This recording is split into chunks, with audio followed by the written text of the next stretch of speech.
Club Calvi is celebrating local authors shortlisted for the 2025 Booker Prize for Outstanding Fiction. 6 novels made the list. 3 of them are by writers who live in New York. Katie Kitamura is one of them for her book, Audition.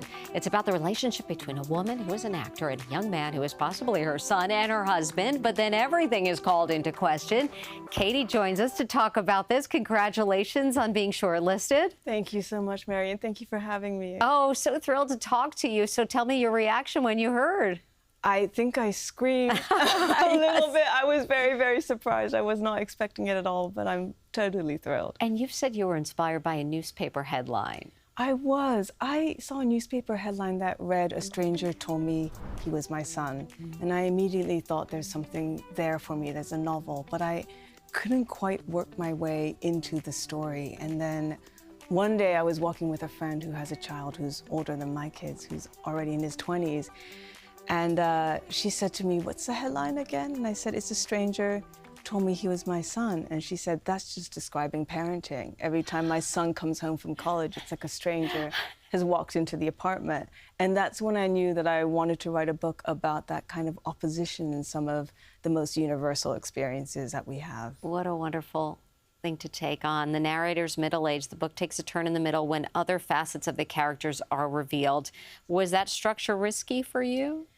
It was. For a long time, I kept, at the end of the day, I go talk to my husband, who's also a writer, and say, I don't know if this is going to work. But I did know that taking a risk was really important to me. I think to a certain extent, readers can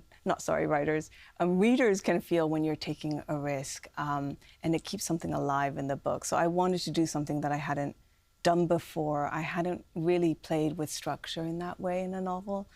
So I kind of took the leap, and I hope that it would be okay. Not just okay. Look at this. I mean, it's just quite incredible, the path that it's taken. Your narrator is playing a part on the stage. Do you think it's fair to say that she is playing a part in her life as well?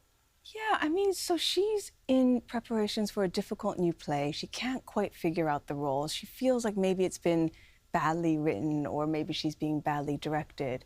But in part, I think what she's really pointing out is at the thinness of certain parts that we all play in our everyday lives. So, in my day-to-day life, I have several roles that I play. I'm a mother, I'm a spouse, I'm a teacher, I'm a writer, and I kind of move back and forth between those parts even without thinking about it and even without being aware that they do come with quite particular scripts and kind of outlines around them.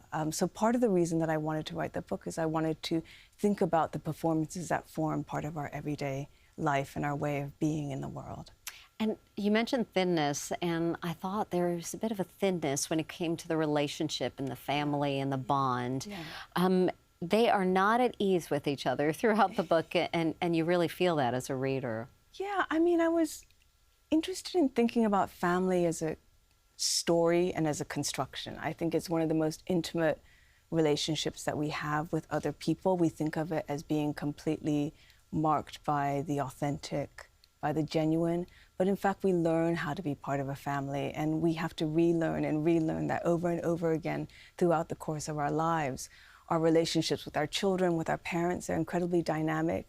They change. Right now I'm in the middle of my life. I have children and I have older parents, and that relationship is also changing. So I wanted to think a lot about how there's a story about family that we tell ourselves, but it's a story that's very mutable and subject to a lot of volatility. What a wonderful way to think about it. Well, Katie Kitamura, we wish you the very best. We're so excited. We'll be cheering you on for sure.